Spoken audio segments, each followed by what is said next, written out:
ગાંધીનગર જિલ્લાના માણસા શહેરમાં આનંદી માના વડલે દિવ્યાંગજનો માટે વિશેષ સહાયતા સાધન વિતરણ કાર્યક્રમ યોજાયો હતો।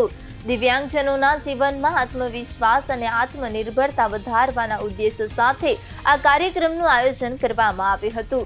મહેસાણા લોકસભાના સાંસદ હરિભાઈ પટેલના પ્રયત્નોથી ભારત સરકારની એડીપ યોજના અંતર્ગત નિઃશુલ્ક સહાયતા સાધનોનું વિતરણ કરવામાં આવ્યું હતું। કાર્યક્રમ દરમિયાન કુલ 232 દિવ્યાંગ લાભાર્થીઓને અંદાજે 37 લાખથી વધુ મૂલ્યના 409 સહાયતા સાધનો આપવામાં આવ્યા હતા।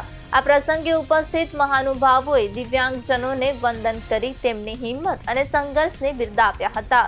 કાર્યક્રમમાં સાંસદ હરિભાઈ પટેલ, ધારાસભ્ય જે.એસ. પટેલ, કલેક્ટર રવિન્દ્ર ખતાલે, પૂર્વ ધારાસભ્ય અમિતભાઈ ચૌધરી સહિતના અગ્રણીઓ હાજર રહ્યા હતા।